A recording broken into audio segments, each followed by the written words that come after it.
For almost the entire war, German tank crews fought with a quiet, confident arrogance, an arrogance earned through steel and fire.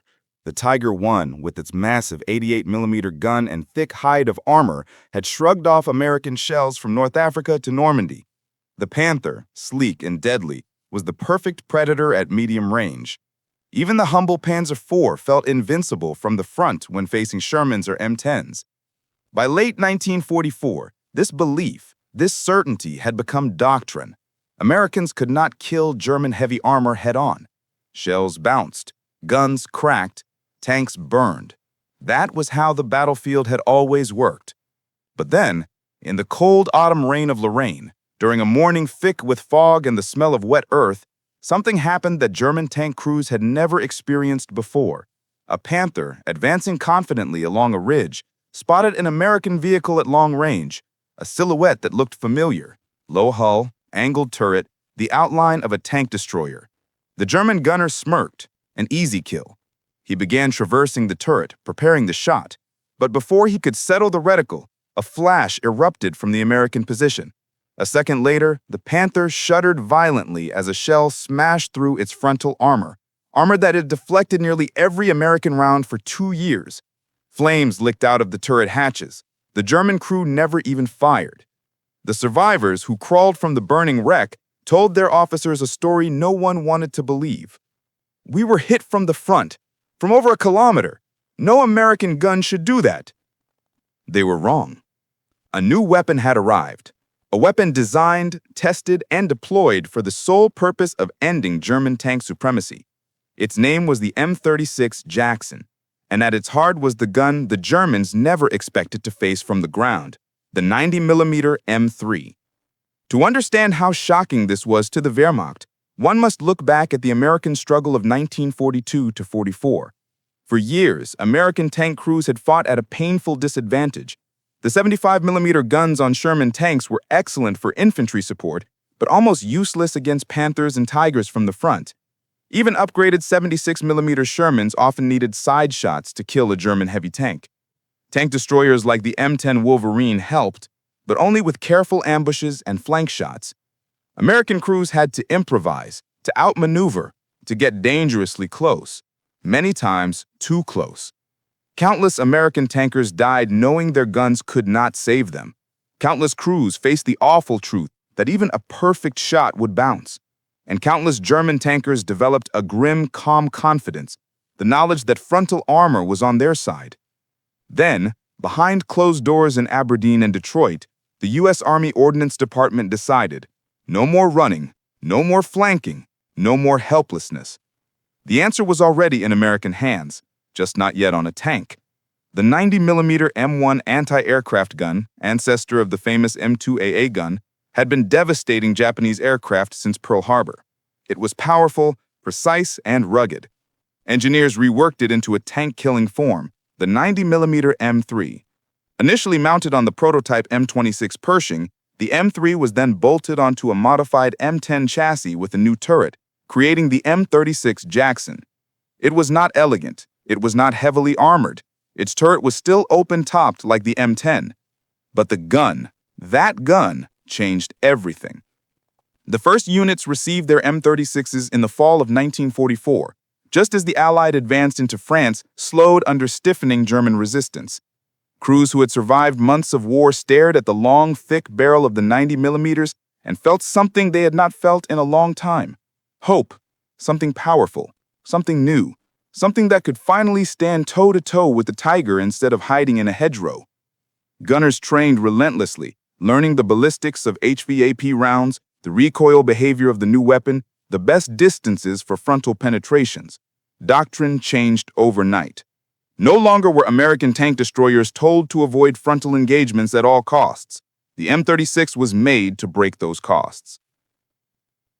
When M36s rolled into Lorraine with the 705th and 773rd Tank Destroyer Battalions, their arrival sent ripples of curiosity through American infantry. Soldiers gathered around them like spectators around a prizefighter. Is that really a 90? Can that thing really kill a Tiger head-on? The answer arrived on the battlefield. The fog of Lorraine became the stage for a new chapter in armored warfare. German tank crews advancing along the Moselle River expected Shermans and M10s, easy prey, familiar victims. They did not expect a gun that could punch through 160 millimeters of armor at 1,000 meters. They did not expect a weapon that transformed American tank destroyers from underdogs to predators. Reports flowed into Wehrmacht headquarters in Metz and Saarbrücken. A new American Geschütz, larger than 76 millimeters, penetrated a Panther from the front. Our Tiger platoon lost a vehicle at 1,200 meters. No flank hits. Frontal impact. We believe the Americans have introduced a weapon comparable to our 88. The arrogance was gone. The smirks were gone. The myth of invincibility shattered. Panzer commanders who once pushed aggressively across open fields now hesitated. For the first time, they had to ask themselves, is there a Jackson out there? American crews felt it too, a shift in the balance of power. No longer forced to gamble their lives on risky flanking runs, they fought with newfound confidence. They could meet German armor head-on. They could shoot first and survive. They could hold the line.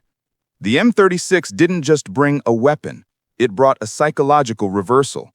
A reversal powerful enough that one captured German tanker, trembling with disbelief, muttered, "The Americans finally have a gun that kills us from the front. The war has changed."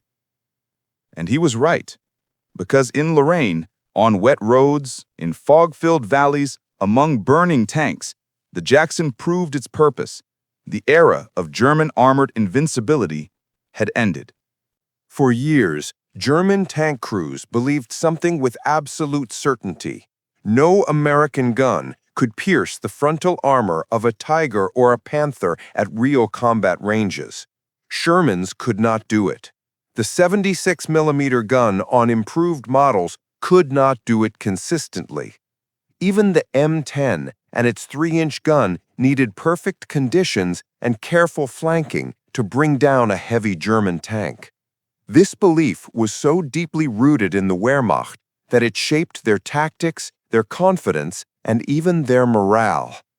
But in late 1944, that belief was destroyed almost overnight, and the weapon that destroyed it was the American 90mm M3 gun mounted on the M36 Jackson. The gun did not arrive as a surprise to American engineers. They had known for years that the force lacked a true tank killer. While the 88mm gun made the Tiger a nightmare opponent, the United States had nothing comparable on the ground. The solution had existed all along, hiding in plain sight. It was the American 90mm anti-aircraft gun, a weapon designed to tear through high-altitude bombers with raw velocity and power. If it could shatter the armor of a German aircraft at thousands of feet, it could just as easily shatter the armor of a Tiger at ground level. Engineers reworked it into a tank-mounted form. They strengthened the breech, calibrated the recoil system, and modified the barrel for armor-piercing ammunition. The result was the 90mm M3. And it was brutal. In testing, the gun penetrated more than 160 millimeters of steel at well over 1,000 meters. On a flat target range, it punched through plates that the 76mm gun could barely dent. Armor that had once been considered untouchable was suddenly vulnerable. American officers stared at the test results in disbelief. Finally, they had a weapon that could challenge German heavy armor without relying on luck or ambush tactics. When the first units of M36 Jacksons arrived in Europe, crews gathered around the long barrel of the new gun like pilgrims at a shrine. Many had spent months fighting Panthers they could not kill from the front. They had watched rounds bounce off German armor again and again.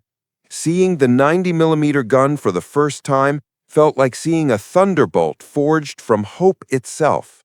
And when they pulled the trigger in combat, they realized something even more shocking. The gun was not just powerful, it was precise. The high velocity of the 90mm round gave it a flat trajectory that made long-range shooting far easier than anything the Americans had used before. At 1,200 meters, the M3 hit with the same deadly authority that the 76mm gun had at half the distance. American gunners learned quickly. They learned to aim for the lower hull of Panthers. They learned to strike the flat front plate of Tiger tanks. They learned to use HVAP ammunition whenever possible, sending rounds that moved so fast they seemed almost invisible. And soon, German tankers noticed too. In Lorraine, a Panther was destroyed from the front before its crew even saw the M36 that fired the shot. In the Moselle Valley, a Tiger was hit through the glacis plate, the round driving deep into the fighting compartment and killing the crew instantly. At first, German officers refused to believe the reports. They insisted it must have been a flank shot. They insisted it must have been a British Firefly. They insisted the American crews were lying. But the truth kept repeating itself on the battlefield. Panthers burning from the front at ranges they once considered safe.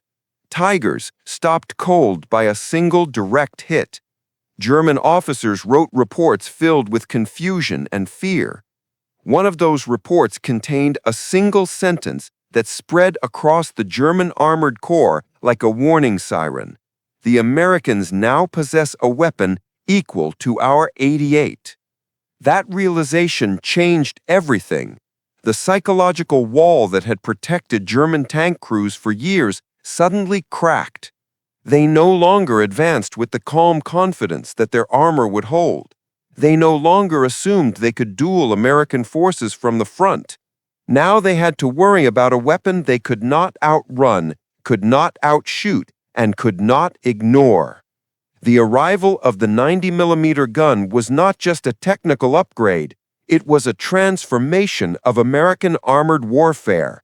At last, the United States had a gun that did not bounce, a gun that did not fail, a gun that could kill a Tiger head-on. And for the first time in the war, the Germans felt what the Americans had felt for years, the cold, sharp fear of knowing the enemy could kill you before you could kill him. The fog lay thick over the Moselle Valley on the morning the M36 Jackson truly announced its arrival to the German army. It clung to the trees, rolled across wet fields, and swallowed entire ridge lines into a dull gray haze. For German panzer crews, it was the perfect hunting weather.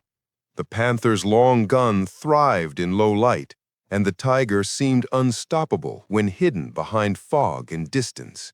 For years, American tankers had dreaded days like this. Fog meant they could not flank. Fog meant they could not spot ambushes. Fog meant Panthers and Tigers would strike first. And when German tanks struck first, Sherman crews usually did not survive the second shot. But Lorraine, in the fall of 1944, was different. Fog no longer guaranteed German superiority.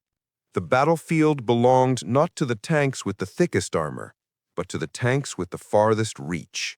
And the longest reach now belonged to the Americans. The 90mm gun changed the game instantly. German tankers moving through the mist believed they were safe at 1,000 meters. They believed the Americans could not see them, let alone kill them at that distance. But tucked behind hedgerows, church walls, and low riverbanks were M36 Jacksons, vehicles American crews themselves barely believed in until they saw the results with their own eyes. The Jacksons waited silently, engines at idle, their long barrels pointed into the fog like spears aimed at ghosts. The first confirmed frontal kill of a Panther by a Jackson took place near Eri, south of Metz. A German armored column was advancing cautiously, believing only M10 Wolverines and Shermans were ahead of them. A Panther led the column, its commander peering through binoculars into the murky valley. He saw nothing. He signaled for the advance to continue. Across the valley, an American gunner in a Jackson adjusted his scope. He saw a dark shape moving through the fog, the unmistakable outline of a Panther hull. Even at a distance of more than 1,000 meters, The silhouette was clear enough. He steadied his breathing. The commander whispered the range. The loader slid a high-velocity round into the breach. The Jackson fired. The fog lit up with a sharp orange flash. A second later, the Panther shook violently as the round punched straight through its frontal armor. Fire burst from the driver's hatch. The tank rolled to a stop, black smoke rising like a pillar in the gray morning. The German crews behind it panicked, not because a tank had died, but because it had died from the front. That was the moment fear changed sides. Until that shot, German tankers believed their armor made them invincible. They had mocked American tank guns. They had laughed at the idea of American firepower. They had become so used to seeing rounds bounce off their frontal plates that they hardly flinched when hit. But now, suddenly, the certainty was gone. The one advantage German armor always possessed, their legendary frontal protection, was shattered by a single thunderous shot from an M36 Jackson. As the battle in Lorraine continued, this pattern repeated again and again. A Tiger advancing along the canal at Mazières took a 90mm hit directly through the glacis plate and erupted into flame. Another Tiger near Gravelotte was destroyed from over 900 meters by a Jackson firing from behind a stone farmhouse. Panther crews, who normally advanced boldly, began creeping forward at a crawl, turning their hulls nervously, trying to avoid exposing their fronts to unknown American positions. One German lieutenant wrote in his diary after losing 2 Panthers in a single afternoon, "We no longer know where the danger comes from. The Americans kill us from the front now." This psychological shift was devastating. German aggressiveness, once their greatest strength, began to erode. Panthers hesitated at crossroads. Tigers waited for infantry that never arrived. The fog that once protected them now felt hostile, filled with unseen American guns. Meanwhile, the Jackson crews grew more confident with each battle. They finally had the tool they had begged for since Tunisia. They no longer had to risk dangerous flanking maneuvers. They no longer had to sacrifice their vehicles to buy time for infantry. They could fight on equal footing with the most feared tanks of the war. American battalion logs from Lorraine describe the sudden transformation vividly. The mood of our tank destroyer companies is completely different now. Where fear once sat, confidence now stood. The Jackson did not solve every problem. Its armor was still thin, its open turret was still a liability, and it still needed careful positioning to survive. But in the hands of a skilled crew, the Jackson became something the Germans had never expected to face on the Western Front, a tank destroyer that could kill them in the role they believed only they could dominate. In one especially telling engagement outside Dornat, a German Panther platoon attempted to force a river crossing. They believed the Americans would retreat. Instead, 3 Jacksons fired in rapid succession, each gunner selecting a different target. Within 30 seconds, 3 Panthers were burning on the far bank. Not one had been hit from the flank. All 3 had been killed from the front. Word of these incidents spread rapidly through the German armored formations. Rumors circulated that the Americans had copied the famous German 88. Some believed the Americans were secretly fielding a new heavy tank. Some crews refused to advance until infantry scouted ahead for what they called the American front breaker. But the truth was simpler and far more frightening for the German tank corps. The Americans had finally built a gun that ruined the balance of power. The Americans had finally built a weapon that erased the myth of German invulnerability. The Americans had finally built the M36 Jackson. And at Lorraine, that weapon made every German tank crew understand a new reality. The battlefield no longer belonged to the heaviest tank. It belonged to the gun that could kill first. The Ardennes was the last place anyone expected a turning point in American tank-destroying power. It was December 1944, the coldest winter Europe had seen in years. Snow lay thick across the forests. Frost clung to branches like crystal claws. The sky was a dull, heavy gray that promised more ice, more misery, more silence, broken only by distant artillery. It was under these brutal conditions that the Germans launched their final gamble, the Battle of the Bulge. And the weapon that would help stop that offensive was not a Sherman or a Pershing or an M10.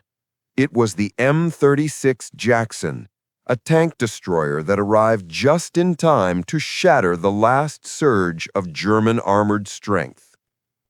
The Germans came roaring out of the forests with confidence. Panzer brigades and SS armored divisions rolled forward through the snow, their tanks forming the spearheads of a desperate attempt to break the Allied line. Panthers used the thick forests to conceal their advance. Tigers, slow but unstoppable in the minds of their crews, moved like iron beasts through narrow roads. For the first days of the offensive, American units were overwhelmed. Shermans were outgunned and outmatched. Infantry were forced back by armor they couldn't stop. German confidence soared. And then, suddenly, the battlefield began to change. American units, retreating and repositioning, brought forward something the Germans had not fully encountered: the M36 Jackson and its 90mm gun. They appeared in small groups at first, scattered through snowy roads and frozen ridgelines. But wherever they appeared, German tanks began to fall at ranges that had once been considered safe. Outside the town of St. Vite, a Panther crept forward through drifting snow. Its commander believed he was safe at 800 meters. At that distance, no American tank gun had ever scared him. But the Jackson, hidden behind a row of shattered trees, was not using a Sherman gun. The 90mm round streaked across the frozen air and slammed straight through the Panther's front plate. The German tank collapsed into flame, its surprised crew never understanding what hit them.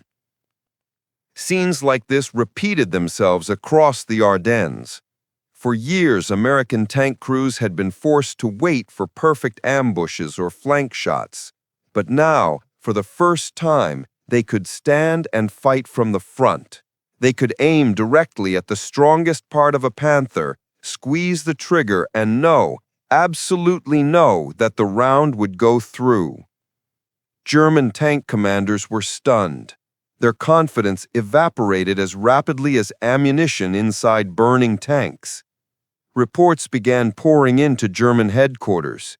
Our Panthers are being penetrated from the front. A Tiger was destroyed before it fired a shot. The Americans possess a gun we cannot ignore. One Panther company commander near Hufvillers wrote bitterly in his logbook, "We have lost 2 tanks to a weapon we do not yet understand. They fire from impossible distances. Our front armor gives no protection." This was the new reality of the Ardennes. Snow hid the Jackson just as well as it hid the Panthers. Fog favored the long reach of the 90mm gun. Narrow roads meant German tanks could not maneuver or angle their armor. And the Jackson, lighter and faster than German heavy tanks, moved through the forests with surprising agility. In one engagement near Houghton, an entire German tank column halted when the lead Panther erupted into flames from a frontal hit by a Jackson positioned behind a fallen pine tree. The Germans attempted to reverse, but the second tank in line was also struck from the front. Panic spread as the German crews realized they were trapped on a narrow road with no way to turn. The Jackson crew fired again and again, each shot killing the belief that German armor was invincible. But perhaps the most dramatic moment came near Bastogne.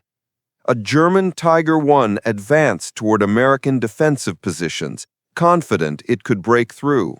It had done so many times before, but waiting for it was an M36 Jackson that refused to retreat. The American gunner steadied his sights, exhaled, and fired. The round smashed into the Tiger's glacis and tore through it. The Tiger engine exploded in a ball of flame. The German advance halted, and a message spread quickly. The Americans can kill Tigers from the front. This psychological shift created an enormous impact. For the first time, German tank crews did not want to lead the attack. Many hesitated. Some demanded infantry screening. Others refused to advance until they knew where the Jacksons were. The fear that once belonged to American tank crews now belonged to the Germans. The Jacksons' arrival did not magically stop the bulge. The battle was massive and chaotic, but it gave American forces something they desperately needed: a weapon that could stand against the best German armor without requiring suicidal bravery, a weapon that punished German overconfidence, a weapon that turned the tide in the snow-covered forests of Belgium. By the end of the Ardennes offensive, one truth had become clear. The age of German armor dominating the battlefield was over. The Panthers and Tigers had met their match, and the weapon that delivered the blow was the M36 Jackson, a tank destroyer that arrived just in time to shatter the last surge of German armored strength. In the frozen forests of the Ardennes, the last smile of German tankers disappeared, replaced by the cold realization that the Americans finally had the power to kill them head on. By early 1945, after the brutal fighting in Lorraine and the desperate clashes in the Ardennes, one truth echoed through the American army with absolute clarity. The M36 Jackson was more than a new vehicle. It was a turning point. It was the moment American firepower finally caught up with, and in many ways surpassed, German armored strength. But its significance didn't end on the battlefield. The arrival of the 90mm gun forced the United States to rethink everything it believed about tanks, tactics, and the future of armored warfare. Before the M36, American doctrine had been shaped by necessity. The U.S. relied on numbers, mobility, and combined arms to compensate for weaker guns and thinner armor. Tank destroyers were expected to flank, ambush, and avoid direct confrontations. Shermans supported infantry and fought from angles, never from the front. In theory, it all worked. In reality, German Tigers and Panthers broke those rules again and again. Sherman crews were forced into frontal duels they could not win. M10 Wolverines had to take impossible risks just to level the playing field. American tankers fought bravely, but always with the knowledge that their weapons were not equal to the machines they were facing. The M36 Jackson ended that imbalance in a single stroke. For the first time in the war, American forces had something Germany respected from the moment they saw it: a long gun, a powerful gun, a weapon with reach, authority, and psychological weight, a weapon that could kill German armor without hesitation or luck. The Jackson altered the language of armored combat. It changed who controlled the battlefield, and more importantly, it rewrote how the United States would build tanks long after the war was over. When American crews realized what they finally had, their confidence surged. The fear that had lived in the back of every tanker's mind since Tunisia began to fade. Now they could hold the line instead of retreating. Now they could challenge heavy armor instead of avoiding it. Now they could fight on equal terms. Infantry squads, who once scattered at the sight of a Panther, now stood firm, knowing a Jackson could cover them. Commanders planning counterattacks no longer had to rely solely on artillery or air support to handle German tanks. They simply positioned their M36s and waited for the enemy to make a mistake. But the greatest impact of the M36 was not on American morale. It was on German fear.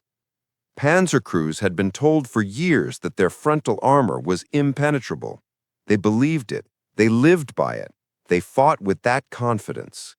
The moment they realized an American gun could shatter that belief was the moment their advantage died. Reports from captured German tankers reveal the shock clearly. One Panzer commander wrote, "We are no longer untouchable. The Americans have a gun that breaks our front armor. This changes everything." He was right. It changed everything, because the Germans had built their armor doctrine on invincibility. When that illusion was destroyed, the entire structure collapsed. Panthers began keeping distance. Tigers advanced more cautiously. Panzer brigades that once spearheaded attacks now stalled when scouting reports hinted that M36 units were nearby. The Jackson did not win the war alone, but it shifted the momentum in the final months with undeniable force. Its influence shaped the next generation of American tanks. The Army realized that the era of lightly armed tanks was over. The success of the 90mm gun led directly to the development of the M26 Pershing, a true heavy tank capable of fighting Tigers head-on. After the war, this philosophy continued. Firepower first, survivability second, mobility always present. The lineage of the M36, through Pershing, through the Patton series, eventually led to the M60 and ultimately the M1 Abrams. American armor grew teeth because the Jackson proved the value of those teeth. The M36 itself may have looked crude. It had an open turret. Its hull was still based on the aging M10. Its armor was thin, but its effect on the battlefield was immense. The tank destroyer concept, once doubted and criticized, finally had a champion that validated the doctrine. The M36 showed that a tank destroyer could be more than a supporting tool. It could be a decisive weapon. And in those final months of the war, the Jackson became exactly that. In the shattered towns of the Ardennes, in the fog-covered hills of Lorraine, and in the last desperate German counterattacks, it stood as the weapon German tank crews feared above all others. Not because it was fast, not because it was agile, but because it possessed the one thing the Germans thought Americans would never have: a gun equal to their own. Years later, long after the smoke cleared and the wreckage of war was hauled away, a German officer interviewed by Allied historians was asked which American weapon had impressed him most. He did not hesitate. "The 90mm gun," he said, "the Jackson. When that gun appeared, we knew our heavy armor could not save us anymore." That single sentence captures the legacy of the M36 Jackson. It was not just a vehicle, it was a message that the days of German armored dominance were over, a message that American firepower had arrived at last, a message that the battlefield belongs not to the tank with the thickest armor, but to the weapon that strikes hardest, first, and true. In the end, the Jackson did not merely kill German tanks. It killed the myth that had protected them.